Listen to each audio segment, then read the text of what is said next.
One Question is brought to you by Turnkey Search, a top industry search firm since 1996.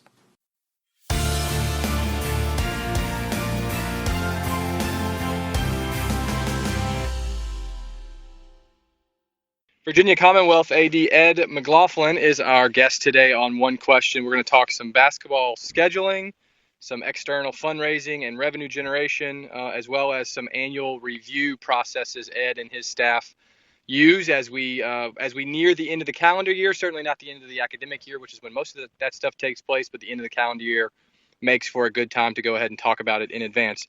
Ed, before we started recording, we were talking about the game you just played in Richmond against Middle Tennessee State, which was the back end of a home and home. You guys played in Murfreesboro last year.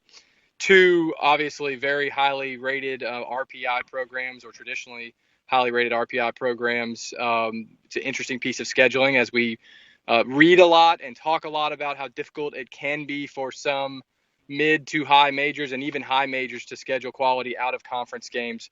And your all's brand, of course, has been on the national scene for a number of years now, and playing a really robust out of conference slate is nothing new. But I'm curious how the process works with you and Matt on when you guys are, you and Will, when you guys are planning for an upcoming year's schedule.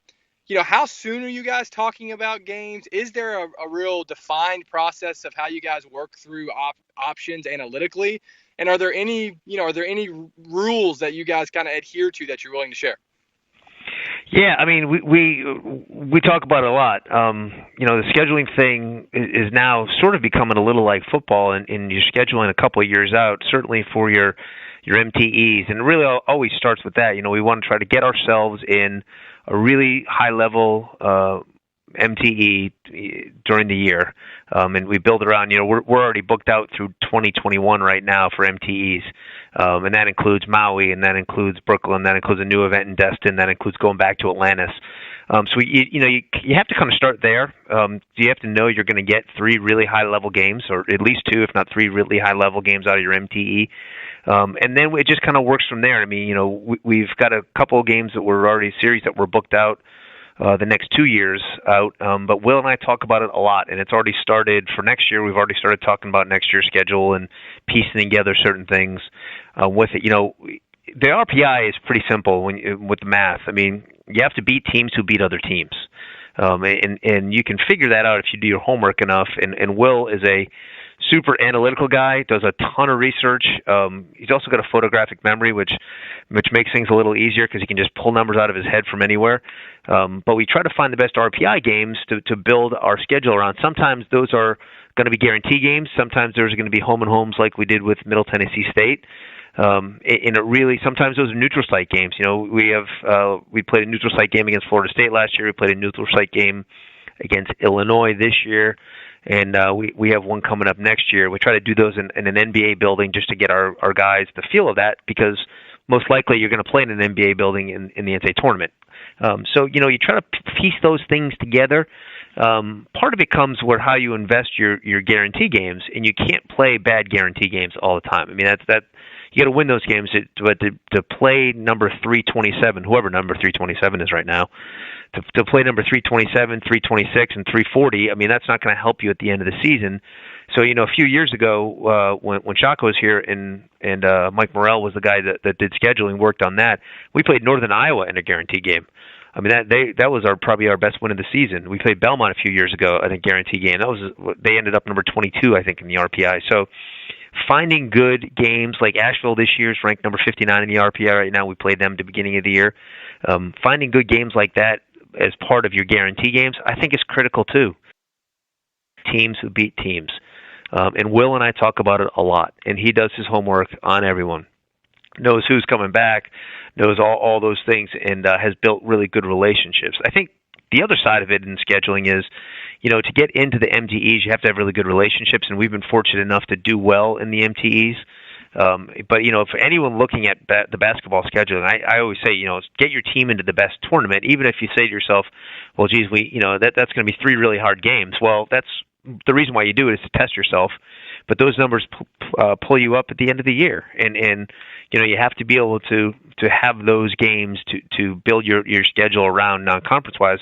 You'll get 13 of them, so you better make sure they're good games. So if you think back 5 years ago when you were at Niagara, and you had some good teams at Niagara. We did.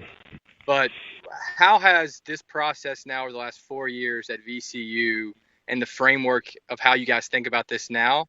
I don't want to ask how has it changed for you, because that's pretty clear. There's different dynamics at play at the two different institutions and where the programs sit positionally. But is there anything that over the last 4 years has really opened your eyes to, if you were back at Niagara, how you would handle things differently given those constraints or those challenges at a place like that?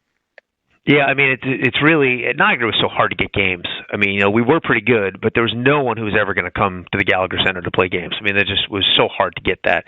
But, I think that the difference at VCU, and certainly the last couple of years, have we looked at it, the margins of where you need to be good and how you need to schedule a game between this game and that game, that could be the difference of making the NCAA tournament or not. And at Niagara was just, we had to win the tournament to get into win the MAC tournament to get into the NCAA tournament. That's a lot different here. We schedule to make sure that we can find a way to make our way into the NCAA tournament if we're not fortunate enough to win the conference championship.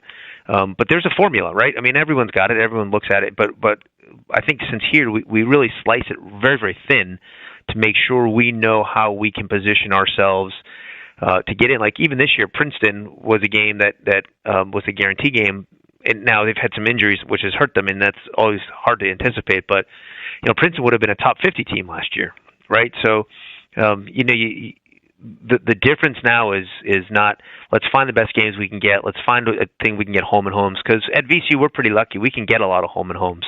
We get Virginia next year. We have Texas next year, both at home. I mean, that's pretty darn good. So, we can get home and homes, but, making sure you're getting the right home and homes and not just getting anyone, I think that's the big difference now. Is the Texas game next year, was that a piece of Shaka's contract when he left? It was, yeah, and it starts at our place, which is great. And I'm thrilled that, they didn't try to buy that out and play. I mean, it says a lot about him to want to come back and play. Play at our place first and then at their place after that. So we're excited about that. Be nice to have them back, and obviously we're going to root for them right up until that day and then right after that day as well. Is there any reason, clearly the big hurdle here is the coach's agent, agreeing to it, and as you mentioned, the new institution not buying out a game or attempting to buy out the game. But I mean, is there any reason why these types of, and they're becoming more commonplace? I mean, Western Kentucky's done it for years to put these types of stipulations in deals, but why don't we see them even more frequently? It seems like a really obvious piece of the puzzle. I don't understand it either. I mean, it seems a pretty obvious and easy one to me. And it's always done at the front end when you hire the coach. So that's where obviously administrators have the most leverage when they hire a coach, rather than after they've had 3 really good years and go to renegotiate, and you have less leverage at that point. But I'll never have a coach hired again that I don't have some type of clause in there about playing a home and home from that point on, just because it's a really good ability to get games, and I really look at it and say, use every single advantage you can get to schedule really, really high level games and work with your coaches on it. You have to have a coach who's open-minded. I mean, some coaches will say, well, I'm never going to play that game, or I don't want to play anyone who's good. I mean, well, then you're not going to give yourself a chance to be in the NCAA tournament.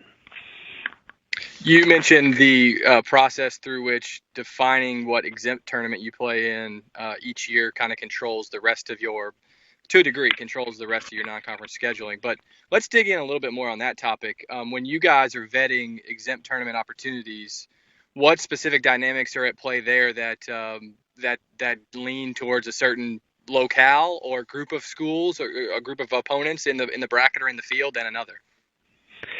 Well, yeah, I mean, there's probably 3 aspects of it, right? There's the business side of it. What's it going to cost you? What do you get out of the tournament? Things like that. And the television exposure. So that's probably the business side of it right there.